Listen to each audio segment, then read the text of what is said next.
Crefisa oferece Jornal Nacional. Boa noite. Boa noite. A Itália de quarentena. O país vive o primeiro dia de isolamento com abrangência nacional. O presidente da China, Xi Jinping, visita a cidade onde a epidemia começou. No Brasil, planos de saúde vão cobrir testes para detectar a Covid-19. Um dos primeiros brasileiros com a doença compara os sintomas aos de uma gripe ou uma virose. Um dia depois do caos, os mercados financeiros se recuperam com bolsas em alta. Cotação do dólar em queda no Brasil. E os nossos repórteres mostram que está em jogo na guerra do óleo entre russos e sauditas. Os acusados de matar a vereadora Marielle Franco e o motorista Anderson Gomes vão a júri popular. No Paraguai, a justiça nega o pedido de prisão domiciliar para Ronaldinho Gaúcho. Você vai ver dentro de 30 segundos no Jornal Nacional.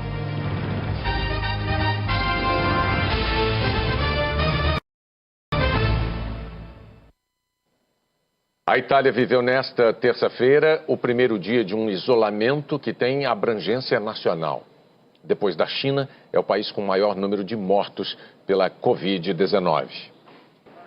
Como numa ressaca nacional, a Itália acordou confusa, mas com uma certeza: a medida era necessária. Hoje, o país de mais de 60 milhões de habitantes, a bela península mediterrânea, está isolada, em quarentena. Foi a melhor coisa que o primeiro-ministro fez, porque as pessoas não estavam seguindo as recomendações, diz a romana. A ordem a ser seguida é sair de casa em 3 situações. A primeira para ir ao trabalho. E para isso é necessário preencher este certificado que pede ponto de partida, destino e motivo do deslocamento. Nas ruas quase vazias da capital italiana, esse romano estava indo ao trabalho. Mas amanhã passo a trabalhar em casa, explica. Porterò poi il lavoro e lavorerò da casa. As outras 2 razões são a farmácia e o supermercado, e só uma pessoa da família pode fazê-lo. Os mais temerosos foram comprar de madrugada, mas o governo garantiu que não vai faltar comida. Hoje, filas e pedidos de poucas pessoas de cada vez.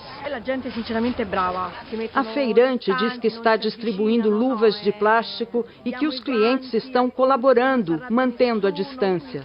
Restaurantes e bares funcionam só até às 6 da tarde, para servir os trabalhadores que não comem na empresa. O governo promete rigor no controle. O país possui mais de 300 mil policiais e 3 mil soldados para a operação de rua. As aglomerações estão proibidas. O mais difícil é afastar da Fontana di Trevi os turistas que ainda estão na cidade. A assistência às pessoas com mobilidade reduzida tem que ser garantida. Os pais separados devem adiar a guarda compartilhada. Os almoços de domingo em família e festas de aniversário são fortemente desaconselhados. Viagens só por motivos excepcionais. O transporte público continua funcionando, mas a Lombardia pensa em suspender os ônibus e fechar também os escritórios. Cláudio Cancelli é prefeito de Nembro, um município da província de Bérgamo com o maior número de casos. Ele mesmo pegou a doença de forma leve e está em isolamento em casa. Diz que passou 3 dias com febre e depois melhorou. O Vaticano fechou a praça e a Basílica de São Pedro inicialmente até 3 de abril. Hoje, o Papa Francisco transmitiu de novo pela internet a sua missa da Capela da Casa Santa Marta em homenagem aos doentes, médicos e enfermeiros. Os doentes na Itália já passam de 10 mil. Nas últimas 24 horas, 168 pessoas morreram. Foi o maior número desde o início do surto. Muitos prefeitos estão exigindo do governo medidas ainda mais rígidas. A União Europeia anunciou a criação de um fundo de 25 bilhões de euros para diminuir os efeitos da epidemia do novo coronavírus na economia. Todos os países do bloco têm casos da doença. O anúncio foi depois de uma reunião dos líderes dos 27 países da União Europeia por videoconferência. O fundo é principalmente para ajudar empresas e reforçar o orçamento da saúde dos países. As regras fiscais também vão ficar mais flexíveis para facilitar os gastos públicos. A União Europeia não abandonou a Itália, mas o país vai ficando trancado por dentro e por fora. Companhias aéreas começaram a suspender os voos com o país. Ficou mais difícil sair de lá por terra também. A Áustria baniu temporariamente a entrada de quem vier da Itália sem um comprovante de que não tem o novo coronavírus. O governo austríaco fechou ainda centros culturais e cafés na fronteira com a Itália. E por precaução, as faculdades também não vão abrir. Na Grécia e na República Tcheca, as escolas estão fechadas até segunda ordem. Milhões pelo mundo ficam sem aula e sem shows. O Pearl Jam cancelou a turnê pela América do Norte. E Madonna, a apresentação na França. Paris também não vai ver de perto o Neymar jogar. As partidas do Campeonato Francês de futebol agora são com os portões fechados. As do espanhol também. A Polônia fechou ainda mais a defesa. Cancelou tudo que envolva multidões. Na Espanha, o parlamento inteiro parou os trabalhos depois que um deputado testou positivo. Um funcionário da Organização Mundial do Comércio também. A OMC suspendeu as reuniões pelos próximos 10 dias. No Reino Unido, a própria secretária da Saúde acabou pegando a Covid-19. O Reino Unido reservou um hotel perto do maior aeroporto do país. Os quartos são para pessoas que chegam de áreas de surto e não têm onde fazer o auto-isolamento por 14 dias. O governo britânico alertou que o país deve ver milhares de casos do novo coronavírus nas próximas semanas. Na China, a tendência é a oposta. O país, que chegou a contar 3.000 infectados por dia, vem registrando diariamente o menor número de novos casos. Todos os 14 hospitais improvisados já fecharam as portas. O presidente chinês fez a primeira visita a Wuhan, desde que o surto surgiu nessa mesma cidade. Xi Jinping foi a um hospital, falou com médicos e pacientes por vídeo. E andou pelas ruas desertas de um lugar isolado há quase 50 dias. No Irã, que tem o terceiro maior número de infecções, depois da China e da Itália, um alerta lembra que não é para apertar as mãos. O primeiro-ministro da Holanda pediu a mesma coisa, mas dali a alguns segundos, os políticos se esforçam para dar o exemplo, mas às vezes trocam os pés pelas mãos. Aqui na América do Sul, o governo do Paraguai suspendeu por 15 dias as aulas nas escolas e nas universidades e todos os eventos públicos e privados com aglomerações de pessoas, como jogos de futebol, shows, cinemas e missas. O país tem 2 casos confirmados da doença. No Brasil, subiu para 34 o número de casos confirmados. O número de suspeitos caiu um pouco em relação a ontem. Agora são 893. 780 já foram descartados. A Agência Nacional de Saúde Suplementar incluiu o teste para detectar o novo coronavírus na lista de exames obrigatórios dos planos de saúde. A decisão foi tomada em reunião da diretoria da agência com representantes dos planos de saúde e entidades do setor. Ainda falta detalhar a cobertura mínima obrigatória e o prazo para a adequação. O tratamento dos doentes do novo coronavírus, segundo a ANS, já está assegurado. O preço do teste em laboratórios particulares varia de R$ 150 a até R$ 2.000. No momento que isso estiver contemplado, ninguém que tenha plano de saúde poderá ser cobrado para a realização do exame. Está resolvido. Até o momento, não é irregular que haja a cobrança. O Ministério da Saúde reforçou os cuidados que devem ser adotados pela população. A preocupação maior é com os idosos. Alguém que estiver doente não deve visitar o seu familiar idoso com 70, com 80, 90 anos de idade. Conversa por telefone, conversa pelo internet, mas não faz visita física. Essas são as recomendações que nós estamos dando. Evitar aglomerações. Quem está doente, evita a possibilidade da exposição a outras pessoas. Em Brasília, a mulher de 52 anos, que está internada em isolamento na UTI desse hospital público, teve piora do quadro respiratório. Além da Covid-19, ela tem algumas doenças pré-existentes. O marido dela aguarda em isolamento domiciliar o resultado dos testes para a doença. Segundo a Secretaria de Saúde, ele se recusava a fazer os exames, mas foi obrigado pela Justiça. A advogada do homem disse que ele fez o exame ontem, antes da decisão judicial. Questionado sobre esse caso, o secretário executivo informou que o governo vai incluir nas regras sobre isolamento e quarentena a obrigatoriedade do teste para todas as pessoas suspeitas da doença que se recusarem a fazer os exames. O direito individual, ele não pode se sobrepor ao direito coletivo.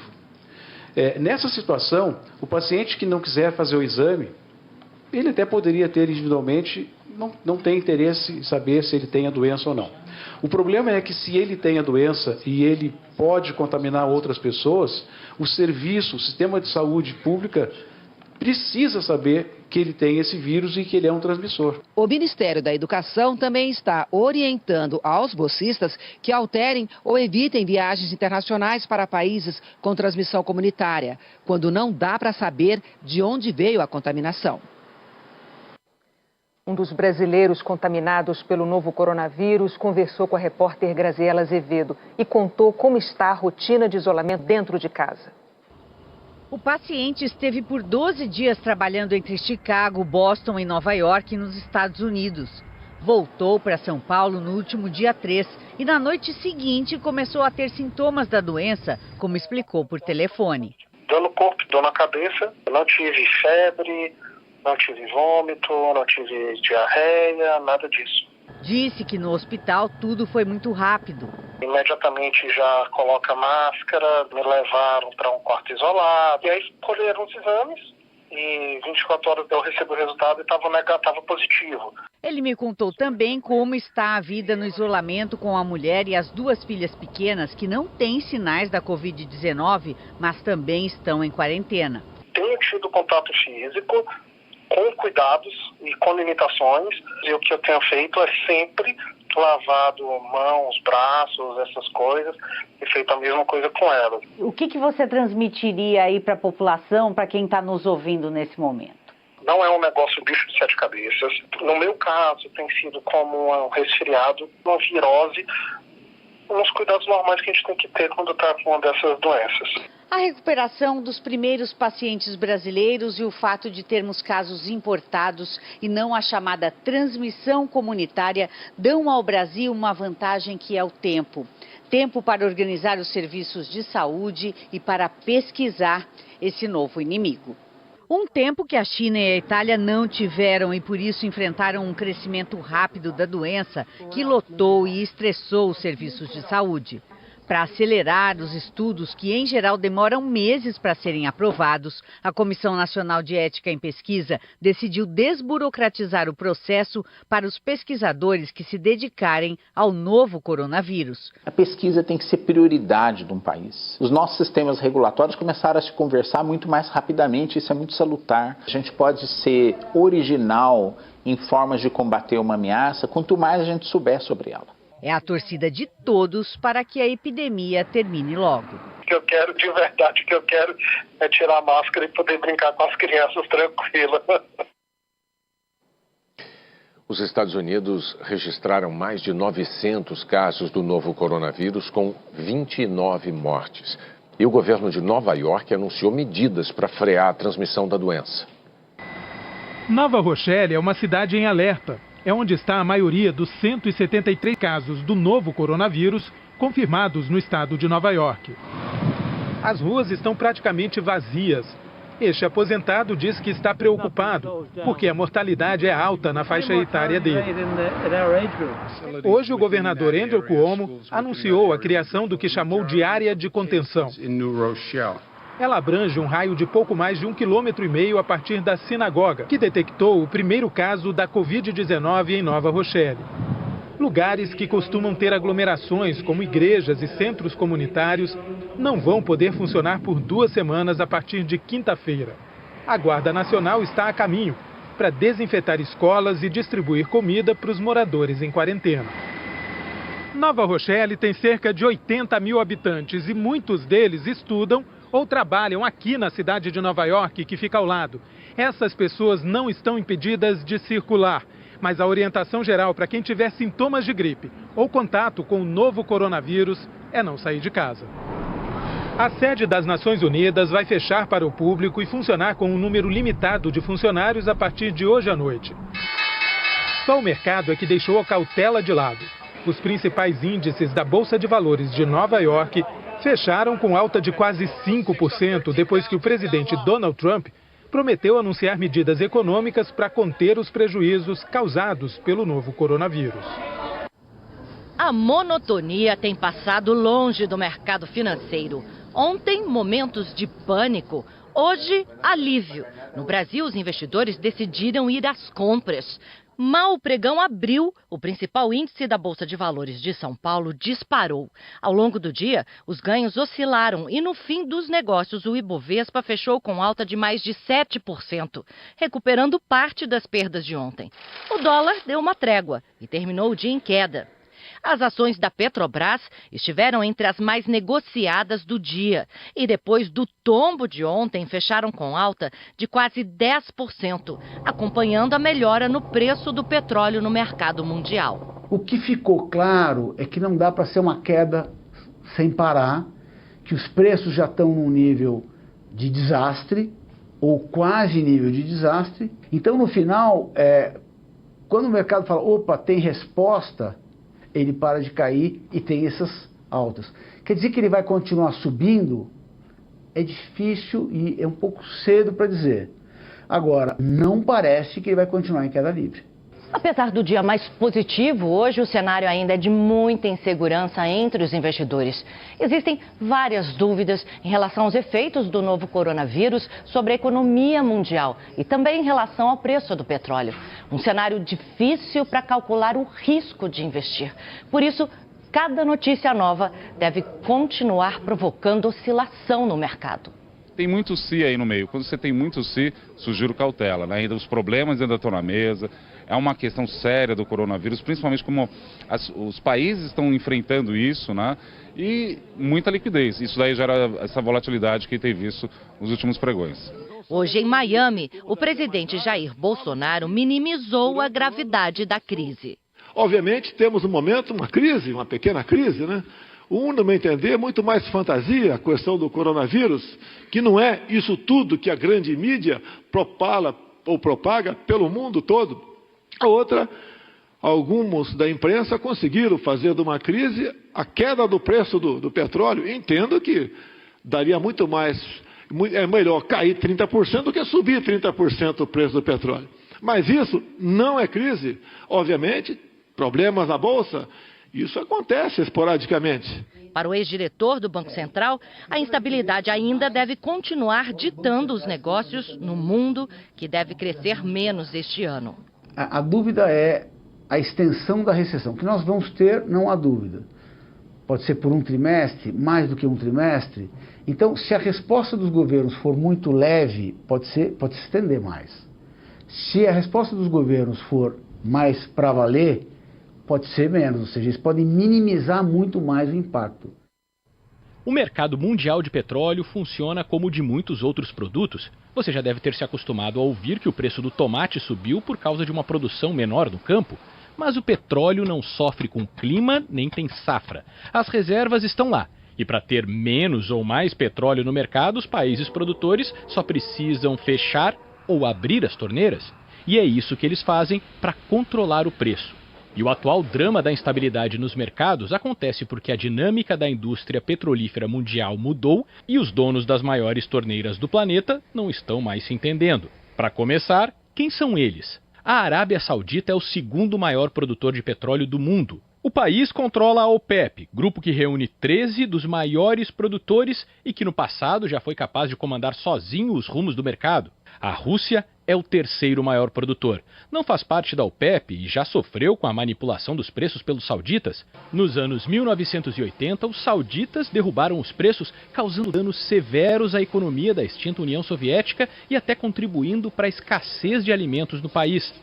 Mas recentemente a Rússia se aliou ao grupo, muito por causa de um terceiro jogador nesse tabuleiro. Até o começo dessa década, os Estados Unidos precisavam importar petróleo, mas os americanos desenvolveram uma forma de extrair o produto de um tipo de solo muito comum no país. O chamado petróleo de xisto transformou os Estados Unidos no maior produtor do mundo em 2018. O economista e ex-ministro de Energia da Colômbia, Maurício Cárdenas, explicou que nunca na história mundial do petróleo houve um crescimento tão grande da produção.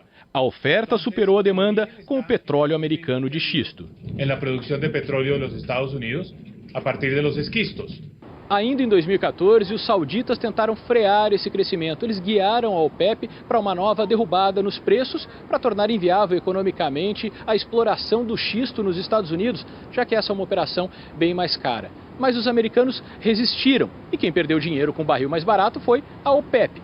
Os sauditas, então, combinaram com os russos um acordo para cortar a produção mundial e restabelecer os lucros.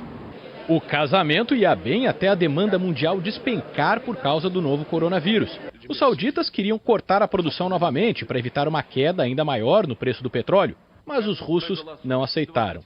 Aí a Arábia Saudita resolveu pagar para ver, avisou que iria aumentar a produção e cortar o preço. Uma espécie de teste de resistência para os russos, que têm mais gastos do que os sauditas para extrair petróleo. Mas a Rússia tem muito dinheiro e avisou que pode suportar um valor baixo por até 10 anos. Para muitos analistas, a Rússia pode ter dois objetivos ao não aceitar a redução da produção que os sauditas tinham proposto: ganhar novos mercados e inviabilizar economicamente os produtores americanos. Hoje, os investidores ficaram de olho em algumas promessas de estímulo econômico em diversos países e também em um aceno da Rússia, de que pode voltar a negociar com a OPEP. Mas mesmo com a recuperação do mercado, o barril do tipo light fechou abaixo dos $35. A única certeza no mapa geopolítico do petróleo hoje é que ele não será mais como antes. O Ministério da Economia admitiu hoje que o governo deve bloquear recursos do orçamento por causa da desaceleração da atividade e da queda do preço do petróleo. O secretário especial de Fazenda do Ministério da Economia, Valderi Rodrigues, disse que há dois motivos para um bloqueio: a desaceleração da economia e a queda internacional no preço do petróleo, que tende a reduzir a arrecadação federal. Se for confirmado, será o primeiro bloqueio no orçamento deste ano. Os dados apontam que o contingenciamento é o cenário mais provável. O secretário também disse que o governo deve revisar para baixo as estimativas de crescimento da economia. Hoje, a estimativa oficial está em 2,4%. O mercado financeiro, no boletim Focus do Banco Central desta semana, prevê um crescimento abaixo de 2%. As nossas considerações tendem também a uma redução, mas pode sim ficar acima de 2%. Cada um desses itens são colocados em cenários. Um cenário mais otimista, um cenário mais neutro, um cenário mais pessimista. Amanhã nós divulgaremos os dados e sim, é possível que ele esteja acima de 2%. O solavanco na economia mundial produziu um efeito político imediato. Governo e Congresso foram unânimes em dizer que a melhor resposta é aprovar reformas. Há pouco, o ministro da Economia enviou um ofício aos presidentes da Câmara e do Senado. Paulo Guedes disse que o agravamento da crise internacional em função da disseminação do coronavírus e a necessidade de blindagem da economia brasileira, o Ministério da Economia propõe acelerar a pauta que vem conduzindo junto ao Congresso Nacional. Guedes listou uma série de projetos prioritários, entre eles a autonomia do Banco Central, lei de concessões, privatização da Eletrobras e plano de equilíbrio fiscal. O ministro diz que é preciso aprovar particularmente 3 PECs que estão em tramitação no Senado: Pacto Federativo, Fundos Públicos e PEC Emergencial. A PEC Emergencial, como o próprio nome já diz, é a mais urgente. Cria gatilhos para reduzir despesas, entre eles o corte de até 25% da folha de pessoal, com redução da carga horária. A do Pacto Federativo muda a distribuição de recursos para estados e municípios, como royalties do petróleo, salário e educação, e a PEC dos fundos públicos extingue 281 fundos, que hoje têm 220 bilhões de reais. Esse dinheiro seria usado para reduzir a dívida pública. Essas propostas estão no Senado. A dos fundos aguarda a votação em plenário. As outras estão na Comissão de Constituição e Justiça. E as 3 terão ainda que passar pela Câmara. Já as reformas administrativa e tributária, o governo ainda vai enviar ao Congresso. O ministro da Economia considera que, com a continuidade de reformas estruturais que o país precisa, será possível recuperar espaço fiscal suficiente para a concessão de outros estímulos à economia. O presidente Jair Bolsonaro voltou a falar de reformas. Disse que, mais uma vez, tratou do tema com o presidente da Câmara, Rodrigo Maia. Tive uma conversa por WhatsApp rápida com o presidente da Câmara dos Deputados, Rodrigo Maia. E ele falou que, pese alguns problemas que sempre existiram e sempre existirão entre o Executivo e o Legislativo, ele está pronto para levar essas propostas avante. Rodrigo Maia cobrou a ação do governo para estimular a economia, mas rejeitou qualquer mudança no teto de gastos. Afirmou que uma discussão do teto para permitir investimentos só pode ocorrer depois que o governo organizar os seus gastos correntes, como o de pessoal, e disse que espera Bolsonaro mandar as reformas para o Congresso. O que eu fiquei satisfeito é que ele falou do diálogo que nós tivemos e que disse que eu ia votar a reforma administrativa e tributária. Como ele falou isso, agora o parlamento aguarda o encaminhamento das duas reformas ainda essa semana, porque vai ser uma sinalização forte para a sociedade da importância que as reformas têm. Depois de 2 meses de queda, a produção industrial brasileira começou o ano com um resultado positivo, alta de 0,9% em janeiro na comparação com dezembro. Mas na comparação com janeiro do ano passado, houve uma retração na produção da indústria. A seguir, bombeiros concentram as buscas aos desaparecidos da chuva num único morro no Guarujá. A Justiça Paraguaia nega o pedido de prisão domiciliar para Ronaldinho Gaúcho e o irmão.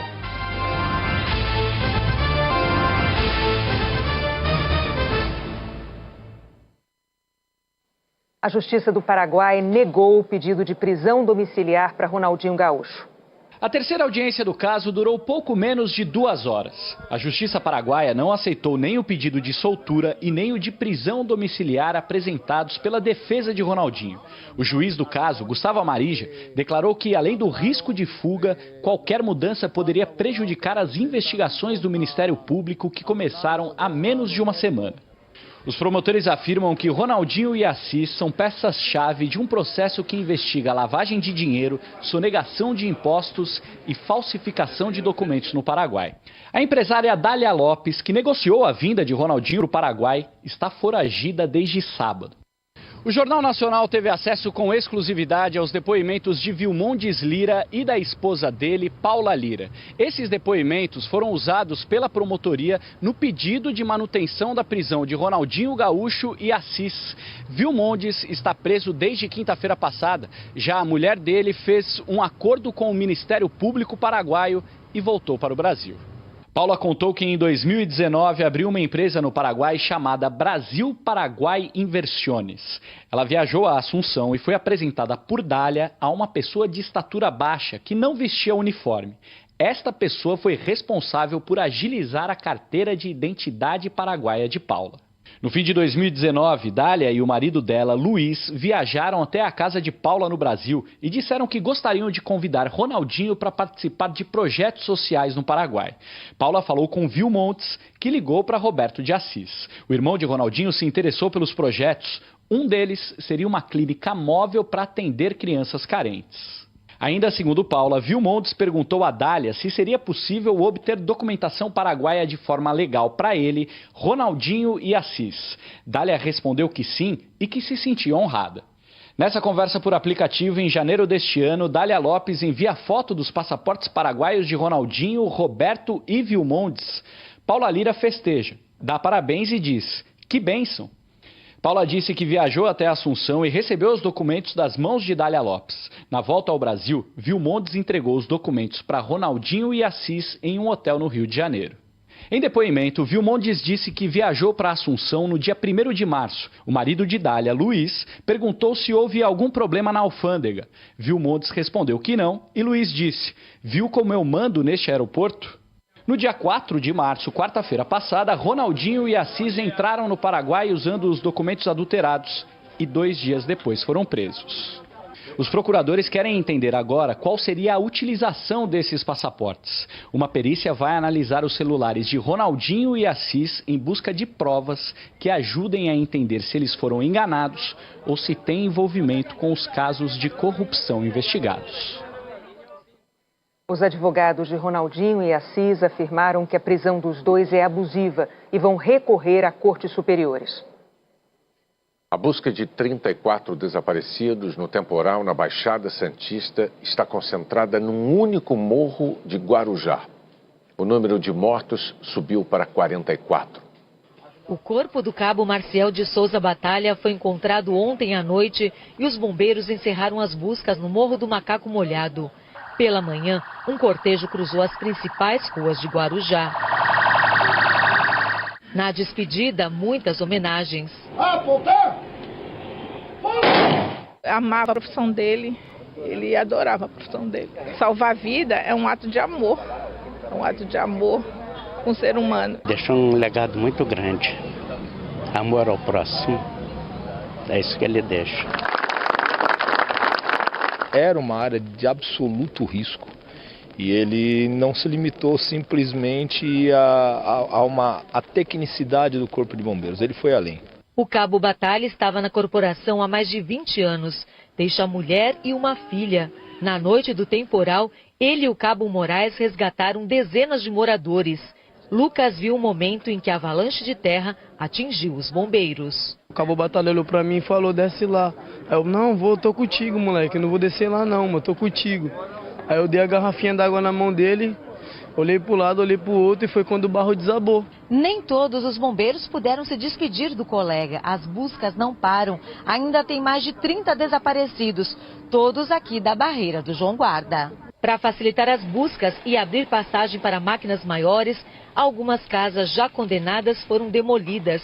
Geólogos do Instituto de Pesquisas Tecnológicas monitoram as áreas de risco para orientar as equipes de resgate. A seguir, identificado um computador do Senado que publicou fake news na internet. Vão a júri popular os acusados de matar Marielle Franco e o motorista Anderson.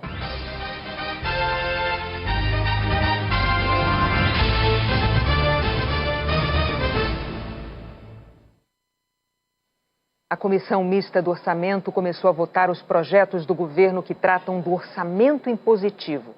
O tema tinha gerado atrito entre o Planalto e o Congresso. No centro da negociação entre o governo e o Congresso, os 30 bilhões de reais do orçamento que seriam aplicados de acordo com emendas indicadas pelo relator, deputado Domingos Neto, do PSD. Em dezembro, o presidente Jair Bolsonaro vetou a liberação desse dinheiro. Os parlamentares ameaçaram derrubar a decisão. Na semana passada, o governo fez um acordo para dividir o controle sobre o dinheiro.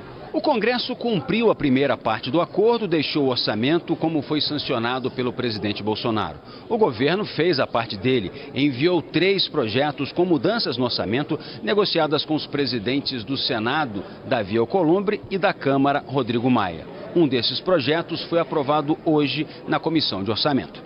Nele, o relator alterou o texto do governo para dar mais transparência à distribuição do dinheiro, tanto nos projetos determinados pelos parlamentares e pelo relator, quanto nos escolhidos pelo governo. Na hora de executar, o governo terá que divulgar o nome da obra, projeto ou programa beneficiado com o valor e a ordem de prioridade de liberação. A medida tenta evitar que a liberação siga critérios políticos. A comissão deixou para amanhã o projeto da redivisão dos 30 bilhões de reais. Pelas contas do governo, na divisão 20 bilhões e meio serão mantidos para as emendas do relator. Mas as contas de consultores da Comissão de Orçamento são diferentes. Segundo eles, o relator vai indicar o gasto de 15 dos 30 bilhões. Depois de votados na comissão, os projetos ainda têm que ser aprovados no plenário do Congresso. A CPMI das fake news identificou o uso de computador do Senado em uma segunda página de ataques nas redes sociais a adversários do presidente Bolsonaro. A comissão pediu ajuda da Polícia Legislativa.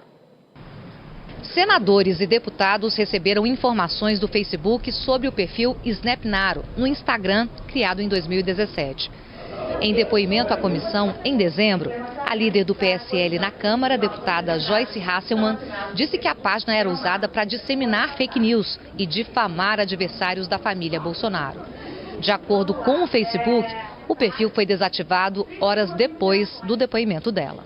O site do jornal O Globo mostrou hoje que a CPMI identificou um computador do Senado como provedor de página de fake news. A TV Globo também teve acesso ao documento fornecido pelo Facebook à CPMI. Ele mostra pelo menos 45 acessos de computadores do Senado à conta do perfil Snapnaro. O mais antigo é de fevereiro do ano passado, o mais recente, de setembro. O Facebook informou somente a lista de acessos ao perfil, sem os nomes de quem acessou a página. Hoje, o presidente da comissão, senador Ângelo Coronel, do PSD, pediu à Polícia Legislativa do Senado para identificar qual gabinete foi usado para movimentar o perfil.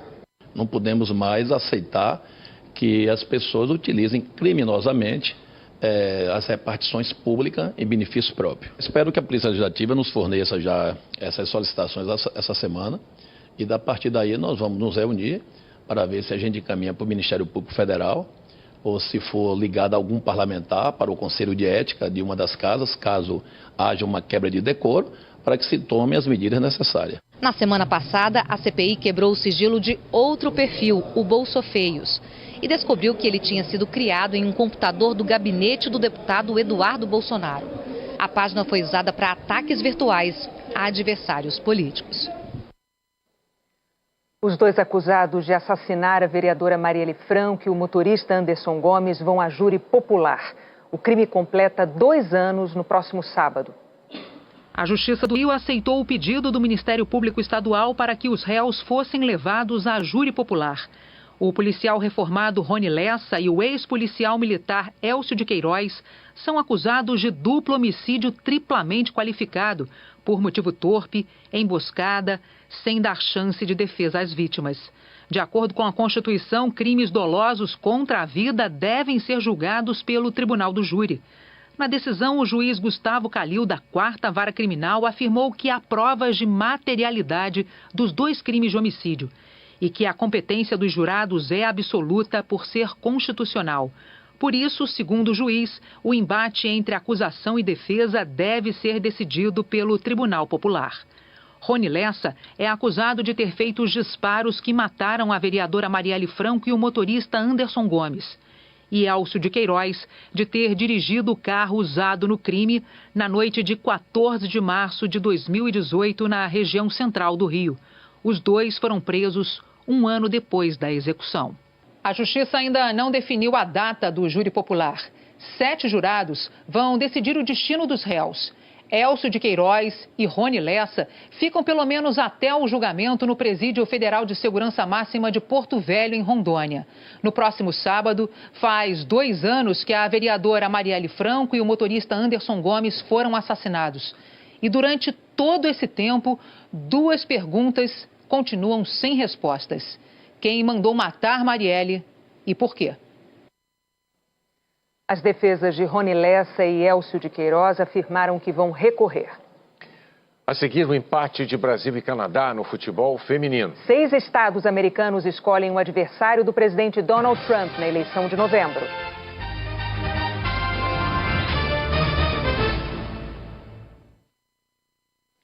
Eleitores do Partido Democrata em 6 estados americanos foram às urnas nesta terça-feira para escolher quem vai enfrentar o presidente Donald Trump nas eleições de novembro. Vivência não falta. O ex-vice-presidente Joe Biden tem 77 anos e o senador Bernie Sanders, 78. Mas a soma de mais de 1 século e meio de experiência conta menos hoje do que as promessas deles para o futuro. Os eleitores do Partido Democrata têm 2 opções. A plataforma moderada de Biden, similar à do ex-presidente Barack Obama, ou as propostas mais radicais de Sanders, que promete assistência médica e educação superior gratuita para todos os americanos, mas sem detalhar como o país vai pagar por isso.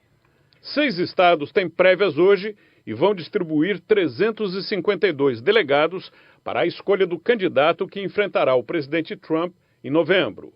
O foco é o Michigan, que contribui com mais de 1/3 do total, 125 delegados. Na pesquisa mais recente divulgada hoje, Joe Biden está 21 pontos percentuais à frente de Sanders em intenções de voto. O apoio de Biden está entre trabalhadores da indústria automobilística e o eleitorado afro-americano, muito forte no estado. Sanders tenta repetir a façanha de 4 anos atrás, quando também aparecia muito atrás nas pesquisas e acabou vencendo de forma surpreendente a adversária Hillary Clinton. A diferença dessa vez é que Joe Biden é um candidato bem mais popular do que Hillary Clinton era em 2016. Por causa do surto do novo coronavírus, Joe Biden e Bernie Sanders cancelaram comícios que fariam depois da divulgação dos primeiros resultados. A seleção feminina do Brasil empatou com a do Canadá no último jogo do torneio da França. Marta chutou de esquerda no canto e fez 1-0. Ludmilla aproveitou a falha da goleira e aumentou para o Brasil. No segundo tempo, Matheson marcou para o Canadá e Beck fez o gol de empate. Brasil 2, Canadá 2. No último domingo, o Fantástico fez referência ao quadro do Dr. Drauzio Varela da semana anterior, em que ele apresentou problemas enfrentados por mulheres trans condenadas por seus crimes que têm que conviver com presos do sexo masculino. Foi um quadro que provocou muitos elogios, mas também muitas críticas por não ter revelado os crimes das entrevistadas. Em relação às críticas, o Fantástico explicou anteontem que não era esse o objetivo do quadro. E o Dr. Drauzio Varela divulgou uma nota que contou com o apoio irrestrito do programa. A nota do Dr. Drauzio foi a seguinte, abre aspas. Há mais de 30 anos frequento presídios onde trato da saúde de detentos e detentas. Em todos os lugares em que pratico a medicina, seja no meu consultório ou nas penitenciárias, não pergunto sobre o que meus pacientes possam ter feito de errado. Sigo essa conduta para que meu julgamento pessoal não me impeça de cumprir o juramento que fiz ao me tornar médico. No meu trabalho na televisão, sigo os mesmos princípios. No caso da reportagem veiculada pelo Fantástico na semana passada, não perguntei nada a respeito dos delitos cometidos pelas entrevistadas. Sou médico, não juiz. Fecha aspas. Hoje, o Dr. Drauzio Varela divulgou um vídeo sobre o assunto. Ele se desculpa com a família do menino que morreu, vítima do crime de Suzy, e que involuntariamente foi envolvido no quadro. E se desculpa com os espectadores que possam ter se decepcionado com ele. Vamos ver o vídeo do Dr. Drauzio. Eu estou aqui para dar uma explicação para as pessoas que me acompanham. No último domingo foi revelado para o país, inclusive para mim mesmo, o crime cometido por uma das entrevistadas da matéria que apresentei no Fantástico no dia 1º de março. Não há o que falar. É um crime que choca a todos nós. Escrevi uma nota em que fui sincero ao dizer que não entrei naquela cadeia como juiz, e sim como médico. Ser médico orienta o meu olhar em todas as situações, não só quando eu estou atendendo pacientes. Faço isso há mais de 50 anos, seja no consultório, nas cadeias, nos livros que escrevi, na televisão, nos jornais e na internet. Posso imaginar a dor e peço desculpas para a família do menino que foi involuntariamente envolvida no caso. Na matéria em questão, o foco era mostrar as condições em que vivem as transexuais presas. As estatísticas oficiais indicam que a imensa maioria delas está presa por roubo e furto. A maneira pela qual a Suzy foi apresentada deu a entender que ela fazia parte desse grupo majoritário. Por isso eu entendo a frustração de quem se decepcionou comigo. Ali aconteceu o seguinte, eu terminei a entrevista, que foi uma entrevista longa, e ela ficou de cabeça baixa no fim, quando eu perguntei há quanto tempo ela não recebia visitas, ela falou 7, 8 anos. Eu ainda disse para ela, solidão, né, minha filha? Nessa hora ela se virou para mim. Ela se virou com um olhar tão triste que me comoveu. E eu dei um abraço nela. Para quem acha que eu errei, desculpa, mas esse é o meu jeito. Eu lamento, mas assumo totalmente a responsabilidade pela repercussão negativa que o caso teve. Agora, Eu gostaria de dizer claramente, e sem nenhuma chance de que eu volte atrás no futuro, que nunca fui e nem serei candidato a nada. As pessoas que estão explorando politicamente esse episódio podem ficar tranquilas. Pelos mesmos motivos do Dr. Drauzio Varela, também o Fantástico e a Globo pedem desculpas à família da vítima e a todos os telespectadores. A trans Suzy não foi presa por roubo nem furto. Ela cumpre pena de prisão por estupro e assassinato de um menino. Apenas depois da exibição do quadro, o Fantástico tomou conhecimento da gravidade do crime. E só hoje a Globo se manifesta com mais clareza sobre o assunto porque respeitou protocolos de segurança. Protocolos que autoridades públicas não seguiram. O Jornal da Globo é depois de Fora de Hora. Boa noite. Boa noite e até amanhã.